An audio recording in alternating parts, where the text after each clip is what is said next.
welcome to Storytime. Today I'm going to be reading an all-time favourite book, The Best Loved Bear. I'm going to come in a bit close here so that you can see the book as I read it. The Best Loved Bear. Here we go. It was almost holiday time. Let's do something special, said Mr. MacDonald. Let's have a Best Loved Bear competition. Tim was worried. He had a bear called Toby and he loved him very much, but that was the problem. Tim loved Toby so much that he'd hugged off almost all his fur. Tim loved Toby so much that he'd sucked a piece of his left ear right off and worn a hole in his nose with kisses. Tim loved Toby so much that he even shared his ice creams with him, and now Toby was all sticky. Toby could never win a bear competition, no matter how hard Tim tried to make him look new again, and he did try. He tried to brush the little bit of fur that was left on Toby. He tried to mend Toby's left ear with a bandage. He put a sticking plaster on Toby's nose. And he washed off as much of the ice cream as he could.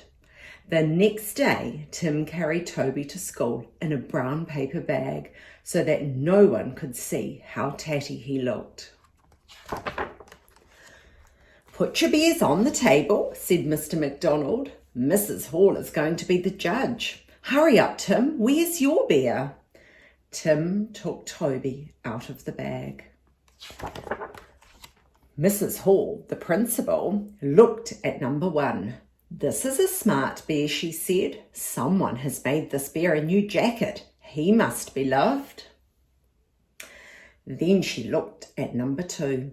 And this bear has a soft, well-brushed coat. Someone must love this bear too.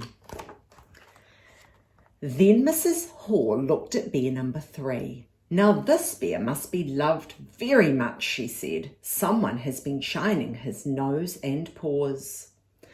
Mrs. Hall spent a long time looking at the bears. This is a hard competition to judge, she said.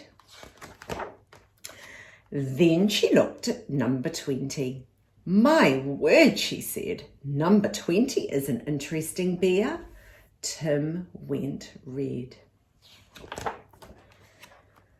Look at his left ear, said Mrs. Hall. Someone has tried to mend it with a bandage, and his nose has a sticking plaster on it. Perhaps it was worn out with kisses. This bear has had the fur hugged off him, she said, and someone has been feeding him ice cream. This bear has been loved to bits, said Mrs. Hall with a big smile. I'm going to give the gold medal for the best loved bear to number 20. Tim couldn't stop grinning.